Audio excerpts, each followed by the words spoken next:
gue lagi jalan sama si Dani bang, tiba-tiba depan gue ngejegat macan putih sama hitam. Terus? Itu gede banget macannya. Gue sampai pengen nangis ngeliatnya.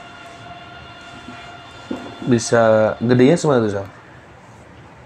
Kalau gue lihat sih setengah pohon, setinggi rumah lah tuh macan. 2 ekor.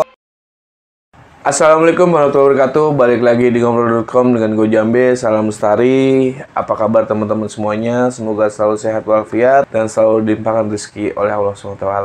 Oke teman-teman, pada kesempatan kali ini gue udah kedatangan narasumber yang dimana sebelumnya dia udah ngisi konten juga di ngobrol.com, tepatnya setahun yang lalu.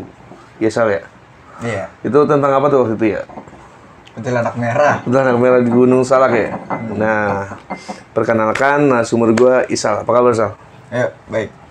Nah, Isal ini kebetulan udah sempat ketemu gue beberapa waktu kemarin dan katanya dia punya cerita lagi nih men, tentang pendakian juga. Dan ada sedikit-sedikit yang pingin gue tanya-tanya sebelum kita masuk ceritanya. Sibuk apa nih Sal? Beberapa akhir ini? Kerja sih. Kerja men, untuk dapat duit men, mau merit men.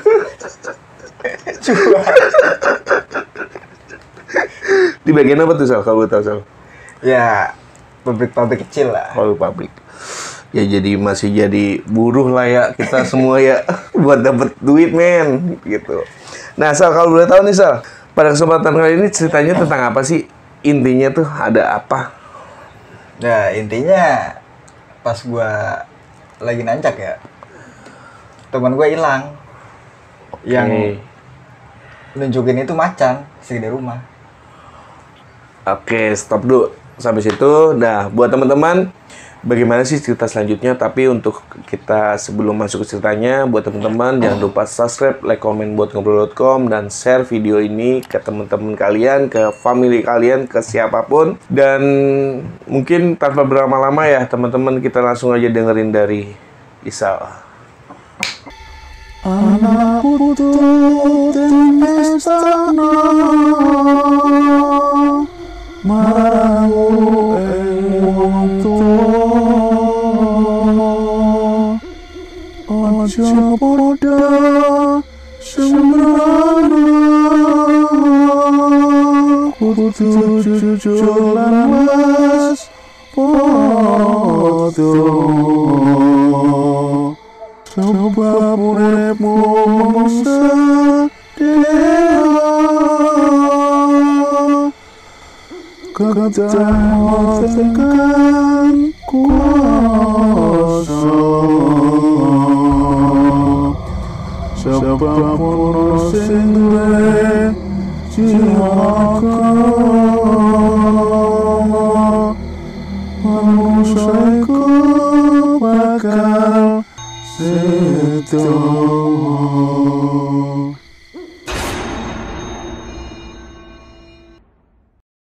Jadi, waktu itu gimana tuh Sal ceritanya? Ya waktu itu tahun 2015 ada teman gue namanya itu si Dani. Dia orang Pondok Indah. Kalau gue kan orang Bekasi ya, lumayan jauh lah. Dani itu gabut. Habis lebaran namanya cuti panjang kan, Iya. ngajakin naik Gunung Salak. Kan bete ya bang ya, ngajak berdua doang gitu. Ya udah gue ngajakin teman gue aja, tangga gue juga, namanya Febri. Sopiput, dia tiap hari narik ya biar cuan. Tapi dia nanya, gue belum pernah nanjak. Dia kebingungan, nggak punya alat-alatnya segala macem. Ya udah tenang aja, gue punya, gue pinjemin segala macem, tenda apa aja. Akhirnya dia mau kan, dia penasaran juga sama namanya nanjak, kayak kemah gitu. Dia penasaran, dia mau ikut. Ya udah, hari Sabtunya tuh gue langsung berangkat bang ke Pondok Indah sama Febri, jemput teman gue itu. Udah jemput teman gue langsung berangkat tuh habis asar ke Bogor bertiga, 2 motor. Gue sampai Bogor itu sekitar habis maghrib bang. Oke. Habis maghrib jam 6:30 lah itu. Kan udah jam maghrib. Ya gue sholat dulu ya. Gue sholat, gue ke musola tuh, kan ada musola di deket pos registrasi. Sholat maghrib bertiga, jalan tuh ke musola bertiga. Motor mah udah diparkir, jalan bertiga. Udah wudhu segala macem, gue sholat. Samping gue ada si Dani. Udah selesai sholat, Dani nanya ke gue, si Febri mana sah? Lah iya deh, kok nggak ikut sholat? Padahal dia Islam. Nah gue keluar musola ke teras. Ada si Febri bang, kagak sholat. Terus Gue giniin langsung, Pep, lu ngapa nggak sholat? Gue malu Sal. Ih, si tolol gitu, lu Iya. Islam lu laki. Apa halangan sama lu sholat? Gue belum mandi wajib. Oke. Aduh, Febri gitu gue. Ya udah dah, itu jalan dah, gitu. Udah aman semua, udah registrasi. Jalan mulai tuh nanjak, hiking. Nah, gue mulai nanjak jam 7 tuh. Nanjak, pelan-pelan yang gak ada apa-apa, aman gitu. Jam 8 si Febri minta istirahat gitu, namanya gak pernah nanjak. Ya fisiknya, gak tau juga gue. Mungkin pula apa kopong apa gimana kan gak tahu gue. Istirahat jam 8. Minum, ngerokok. Bawa kopi juga di termos, diminum kopinya gitu. Habis jam 8 jalan lagi. Jalan lagi ya emang namanya gunung kan lembab ya, licin, batu, tanah. Banyak akar-akar pohon, ngerik sandung juga. Hawanya emang udah mulai gelap, udah gak enak bang. Tapi gue bawa senter 3 buat nyanterin jalanan. Jalan jam 9 gue istirahat lagi. Jam 9 istirahat lagi karena Febri ya nggak kuat. Sejam jalan gitu nggak kuat. Akhirnya abis itu gue mutusin buat jalan lagi. Jalan sampai sekitar jam 10:30 lah. Gue ketemu tuh kayak tanah datar gitu. Tanah datar kayak lapangan. Akhirnya gue diriin tenda di situ. Jam 10:30 gue udah diriin tenda tuh. Jam 11 kelar lah. Gitu. Udah rapi semua gitu. Satu tenda bertiga. Ya sebelum tidur gue ngopi-ngopi dulu, ngobrol-ngobrol, bakar-bakar gitu. Apa aja udah. Kalau si Dani mah dia tidur duluan. Dia tidur duluan. Dia emang bukan bocah begadang. Bukan anak begadangan dia. Gue sama Febri masih di luar tenda tuh, bakar-bakar segala macem. Sekitar jam 12 hawanya udah beda tuh. Agak gerimis gitu. Wah, bulu kuduk udah mulai merinding. Mana tenda gua doang kan di situ ya? Lu tenda sendirian, lu gak ada tenda lain berarti ya? Nggak ada. Tenda sendirian di situ gua. Akhirnya gua kan kebelet kencing di situ. Gua minta anterin Febri. Pep, anterin lu Pep, kencing. Liatin aja dah, gua kan kencing di pohon tuh. Iya Sal, gua liatin. Ya udah gua kencing kan. Ya aman-aman aja. Gue ngobrol sama Febri segala macem. Ngopi sampai jam 2. Sampai jam 2 bang. Gue udah ngantuk emang.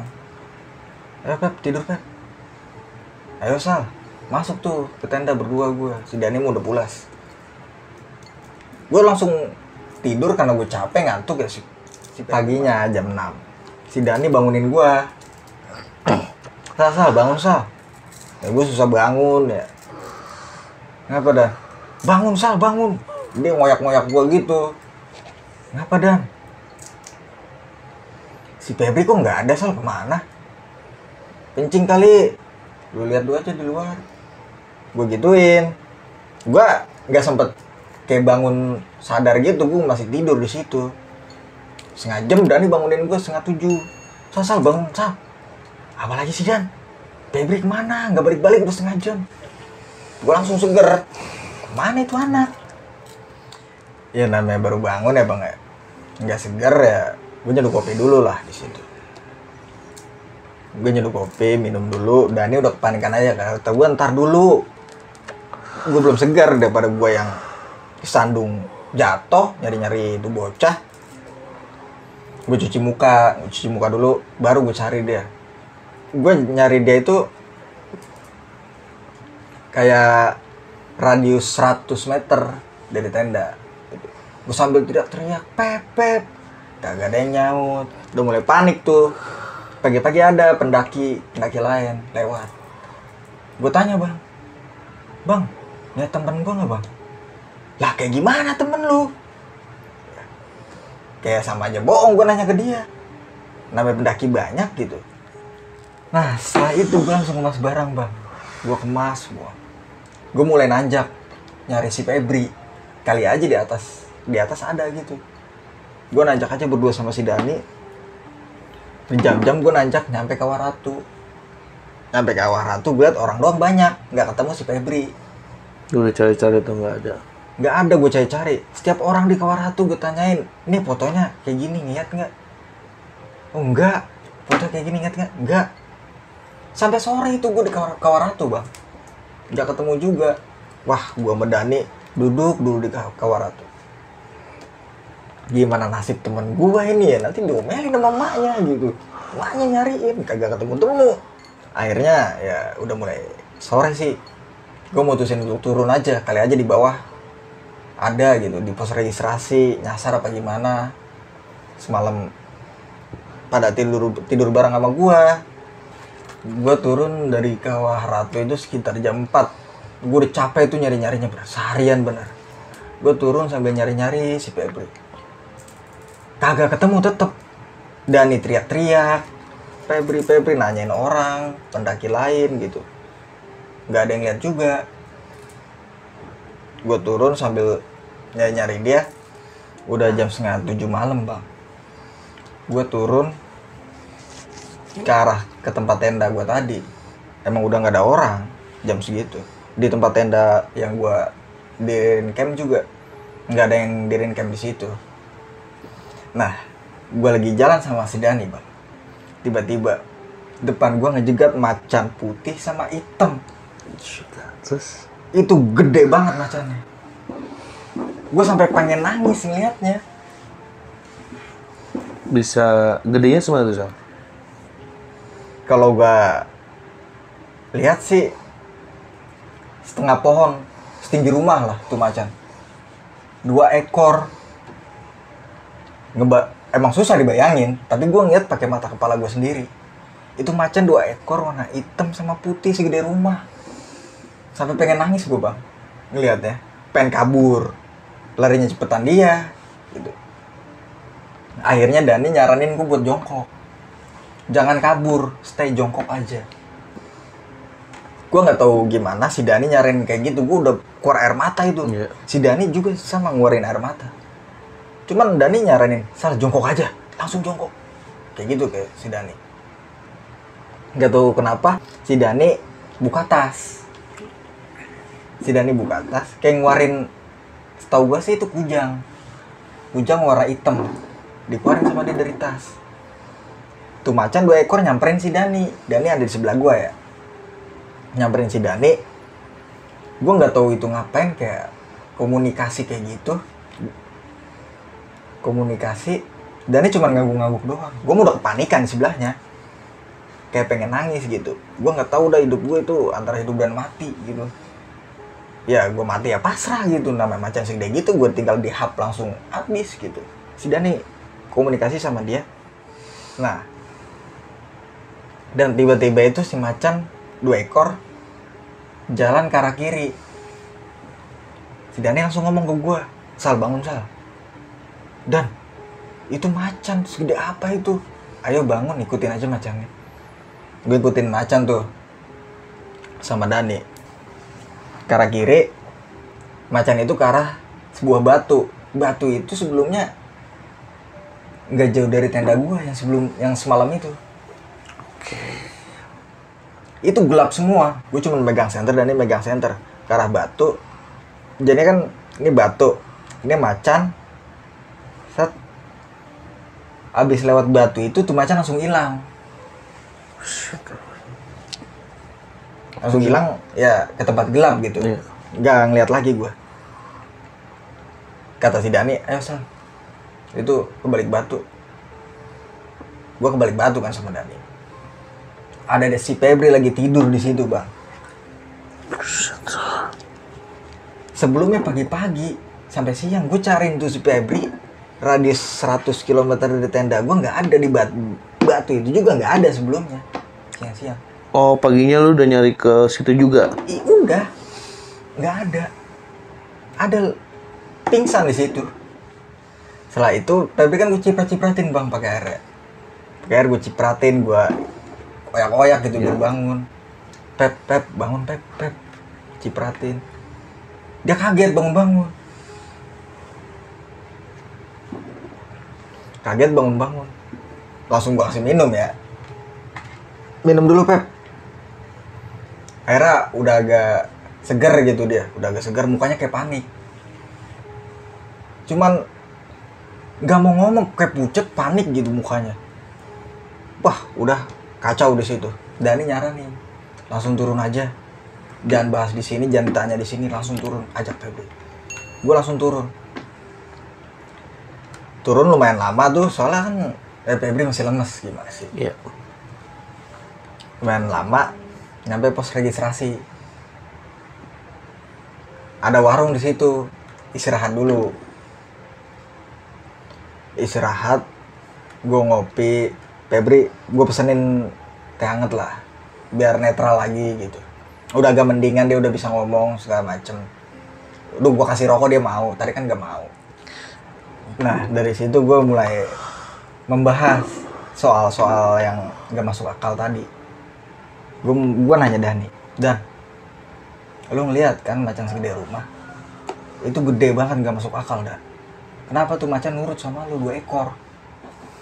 Ya, Dani bilang dia keturunan dari prabu-prabu Sunda gitu. Dan kujang yang gue lihat itu, gue tanya, terus itu kujang warna hitam apaan, Dan? Itu dari bokapnya. Bokapnya orang Sunda, dan gue nggak tahu dah turunannya kayak gimana. Dan kata Dani, macan itu emang penghuni situ, penghuni Salak. Kata Dani, yang gedenya nggak masuk akal, penghuni Salak, macan segede gitu.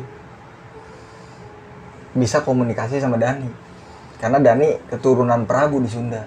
Jadi bang, setelah gue ngobrol sama si Dani tentang macan sama sisilahnya dia gitu, Dani mulai pelan-pelan nanya Febri. Febri udah mulai sadar, udah mulai mau ngerokok, mau ngobrol. Udah enak lah diajak ngobrol ya. Iya. Pep, lu kemana semalam? Si Dani nanya kayak gitu. Si Febri jawab, Isal kan udah tidur duluan. Nah gue belum ngantuk. Terus gue kebelet kencing. Nah gue keluar tenda dong sendirian. Lu berdua udah pada tidur. Terus Febri kayak gitu. Gue keluar ngencing, nggak jauh depan tenda, kata Febri, ada cewek cantik banget pakai baju pramugari. Cantik banget kata Febri, pakai baju pramugari. Ya namanya gimana gitu, Mata laki lah ya. Ya nggak sih? Iya, mata laki gitu. namanya gimana gitu. Tuh cewek pergi diikutin, ngencing pun nggak jadi. Oke. Belum sempet ngencing udah ngikutin tuh cewek. Nah tuh pramugari diikutin sama Febri. Nggak jauh pramugari itu, kata Febri, balik muka gitu. Yang tadinya cakep, tau-tau mukanya geruak sebelah gitu. Geruak sebelah kayak nggak ada gitu, hancur. Nah di situ Febri ketakutan katanya. Dia lari sambil teriak sekencang-kencangnya. Namanya gue sama Dani di tenda pules, nggak tahu ditutupin apa kenapa, gue nggak tahu ya. Dia lari-lari sampai pingsan. Dia pokoknya saya ingat dia lari sampai jatuh, terus udah nggak ingat apa-apa. Oke. Setelah ngeliat itu, nah abis itu Febri langsung dikata sama si Dani, makanya Pep mandi, digituin. Oke. Mandi junub, mandi wajib, Oke. sholat.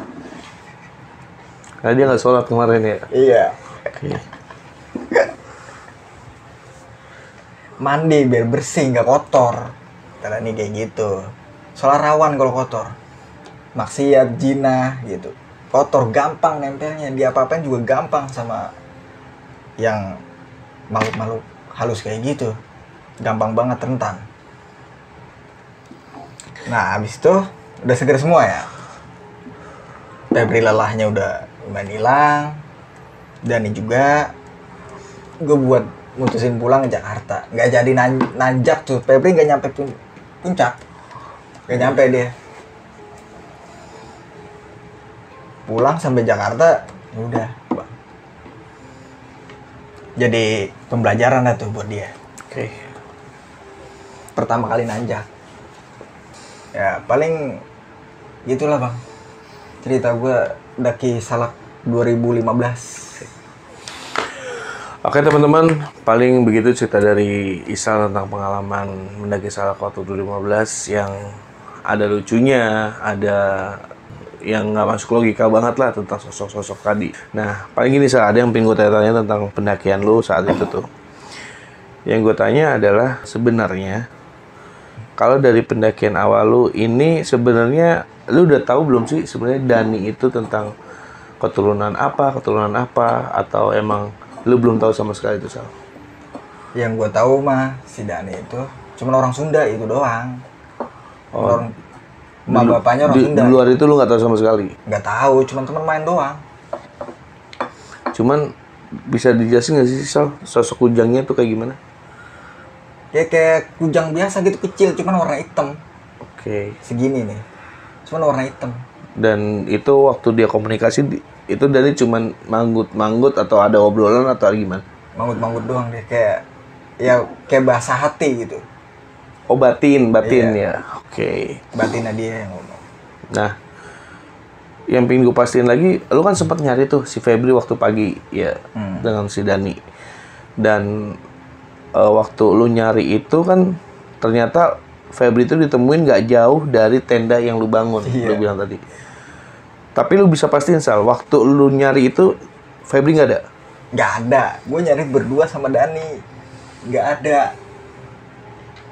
Tapi waktu macan itu nunjukin ternyata ada ya? Ternyata ada. Pas macannya nunjukin ke Dani. Jadi bisa dipastikan kita nggak tahu ya Febri itu dari sore udah di situ atau siang di situ, kita nggak tahu tuh. Karena memang lu udah nyari nggak ada ya? Nggak ada. Kayaknya emang ditarik dari alam goib ke dunia lagi sama tuh macan.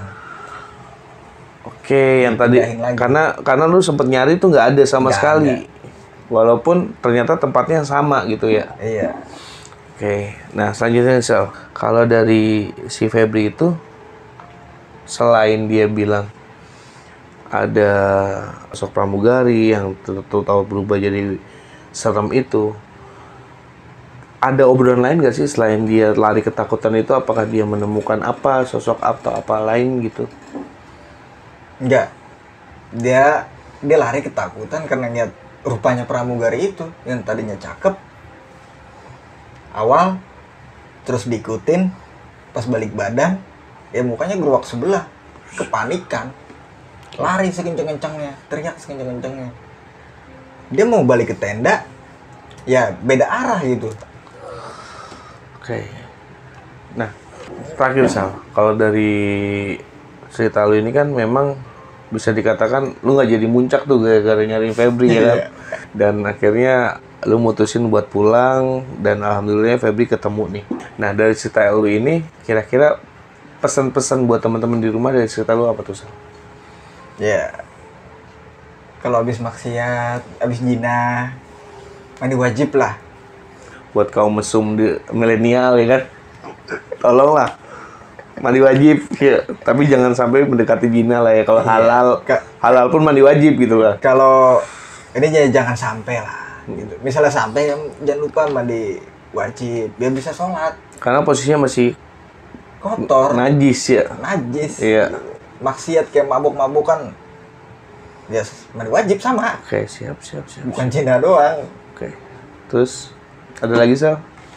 Ya udah itu aja. Itu aja yang penting. Iya. Mandi wajib ya intinya. Iya. Oke, abis kita nggak tahu ya karena Apes. kita apesnya betul dan kita nggak tahu nih teman-teman kita tuh pribadinya kayak gimana, karena kan kita taunya kita di luarnya doang kan. Ternyata memang ada hal lain nih ternyata dari pendakian lu ini. Dan buat teman-teman di rumah, semoga teman-teman di rumah bisa mengambil hikmah dan pesan yang tersirat dari pengalaman Isal ini. Dan buat teman-teman jangan lupa subscribe, like, komen buat ngobrol.com. Sebelumnya thank you Sal udah mampir di ngobrol.com lagi, dan semoga kita semua selalu diberikan kesehatan oleh Allah SWT. Dan buat teman-teman terima kasih udah lihat video ini, dan gue pamit undur. Assalamualaikum warahmatullahi wabarakatuh. Stay tune terus di ngobrol.com.